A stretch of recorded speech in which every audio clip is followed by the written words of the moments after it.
For most of human history, the sky was not a destination, it was a boundary. A ceiling filled with light, patterns we named but never touched. Every civilization looked up and wondered the same thing: what's out there? And for thousands of years, the answer was always the same: we don't know. Until we decided to find out, not with imagination, but with machines, with ourselves. This is the story of how we left Earth, how we reached the Moon, how we're preparing to reach Mars, and what happens when we try to go even further. Because space isn't just far away, it changes everything about what it means to be human. In July of 1969, something impossible happened. Humans left Earth, crossed nearly 240,000 miles of empty space, and landed on another world. The Apollo 11 mission wasn't just a technological achievement, it was proof that Earth wasn't the limit. The spacecraft itself was fragile by modern standards. NASA's own documentation confirms the Apollo guidance computer had about 64 kilobytes of memory and ran at 0.043 megahertz, less processing power than a pocket calculator today. And yet, it worked. When Neil Armstrong stepped onto the lunar surface, he described it simply: one small step for man. But what he stepped into was something far stranger than expected. The Moon is completely silent. There's no atmosphere to carry sound, no wind, no movement, just endless stillness. The surface is covered in fine dust, sharper than sand, electrostatically charged, clinging to everything. Apollo astronauts reported it sticking to their suits, their equipment, even following them inside.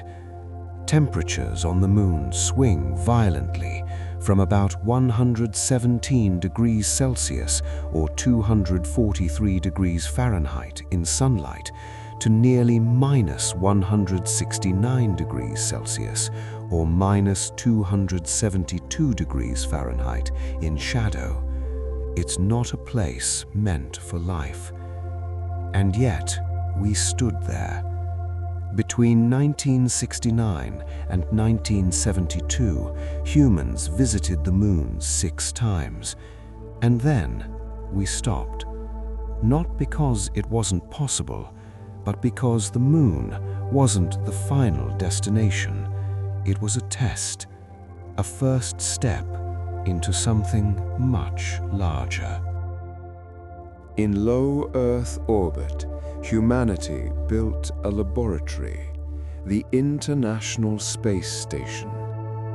Traveling at over 17,500 miles per hour, it circles the Earth every 90 minutes.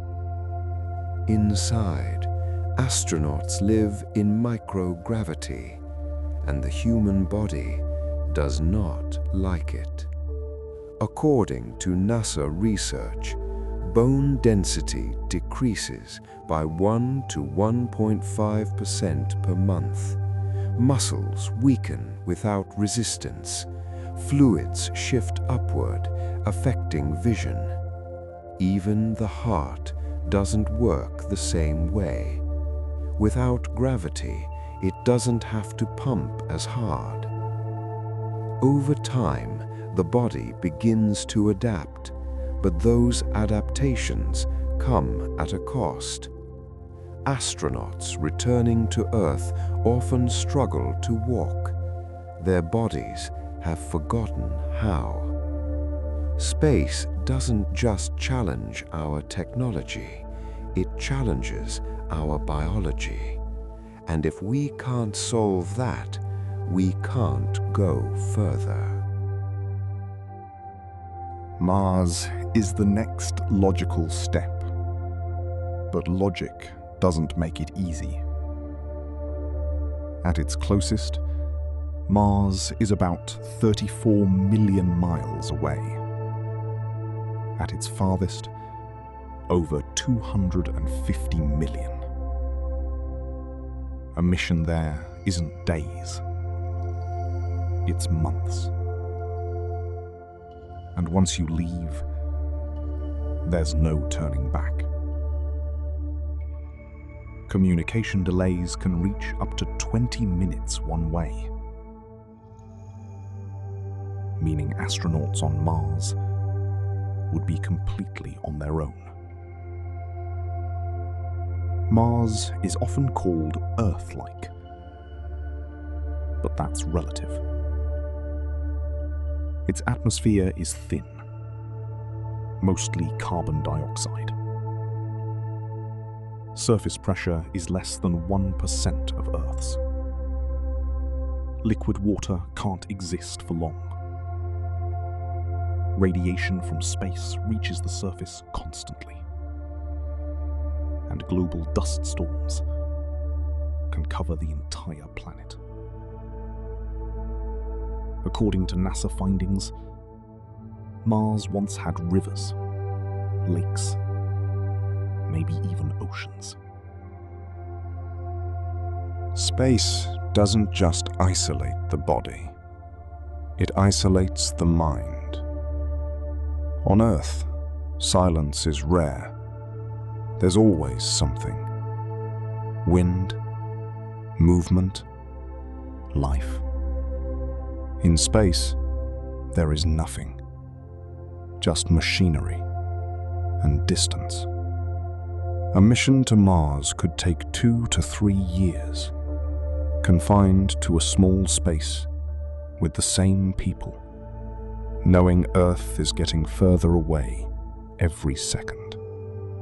Psychologists studying long-duration missions have noted isolation, sensory deprivation, and monotony can affect cognition and emotional stability.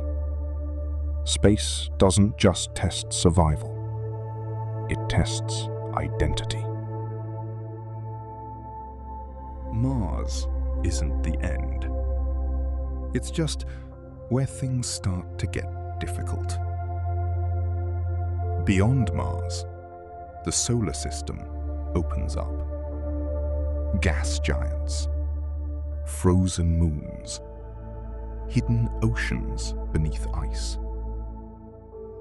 Moons like Europa and Enceladus may contain liquid water beneath their surfaces. And where there's water, there's the possibility of life. But getting there takes years, sometimes decades. Our current technology simply isn't fast enough. Beyond our solar system lies interstellar space. The closest star system, Alpha Centauri, is over 4 light-years away. That's over 25 trillion miles. With current propulsion, it would take tens of thousands of years to reach. Concepts exist: generation ships, cryogenic sleep, light sails powered by lasers. But none are ready. For now, the stars remain distant. We walked on the moon. We are preparing for Mars. And beyond that, everything becomes uncertain. The universe is vast, mostly empty. And we've only just begun to move through it. Not quickly, not easily, but slowly, drifting outward